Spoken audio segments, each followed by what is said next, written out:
this day in history. It'll be an interesting evening on Martha's Vineyard later tonight as both President Obama and Hillary Clinton expected to attend a birthday party for a mutual friend. That would be Ann Jordan, the wife of Vernon Jordan, a longtime Democratic advisor. This comes after the former Secretary of State criticized the president's foreign policy, telling Atlantic magazine, "Great nations need organizing principles, and don't do stupid stuff is not an organizing principle. It may be a necessary break on the actions you might take in order to promote a vision." Let's bring in our chief political analyst, Gloria Borger, who's watching what's going on. I'll play a little clip. One of the president's press secretaries on Martha's Vineyard today, he said this. Listen to what he said. The president appreciated her call yesterday, as he does every opportunity to chat with Secretary Clinton.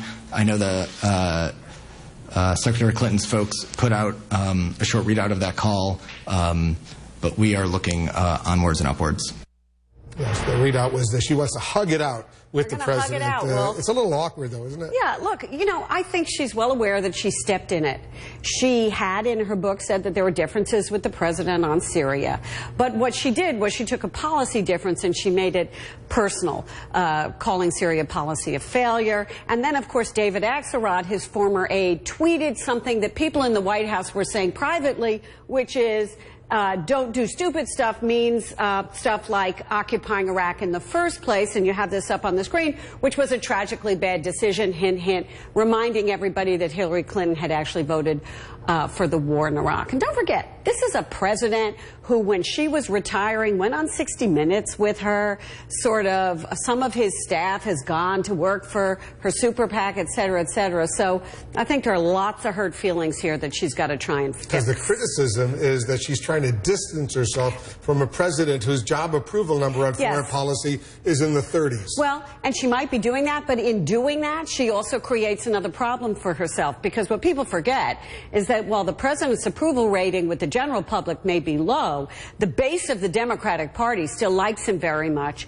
still agrees with him on foreign policy, as opposed to Hillary Clinton, who's a little bit more hawkish than he is, a lot more hawkish than he is. And in reminding the base of the Democratic Party that she's that different from President Obama may not serve her well. Of course, we have no idea who would run against her. Because the kind of criticism that the last few days we've heard in that Atlantic interview with Jeffrey Goldberg that she gave sort of took me back to the days in 2008 when they were both running for the Democratic presidential nomination. And I remember I moderated several of those Democratic presidential debates, and you heard that friction you saw, and that tension. Still there. Look, it's still there. I remember the moment in New Hampshire as well, "You're likable enough, Hillary," which backfired on then candidate Obama.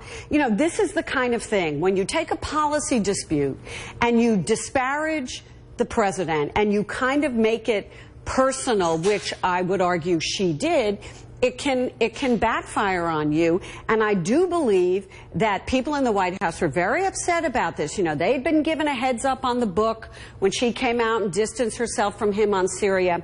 But this kind of an interview is something I don't think they expected, particularly with the wording she used. That don't do stupid stuff is not an organizing principle. It's a little demeaning to the President of the United States. And that was what the President had supposedly said. His policy is don't do stupid stuff like getting involved in a war in Iraq. Right, he didn't use the word stuff either, but that's been cleaned up for us. Right. All right, this is a family-oriented program. Yes, absolutely. Gloria, we'll see you later. Let's hug it out. Let's hug it out in the sit room. In the Situation Room later today. Gloria Borger joining us right now. That's it for me. Thanks very much for watching. Once again, I'll be back 5 p.m. Eastern. We'll have another special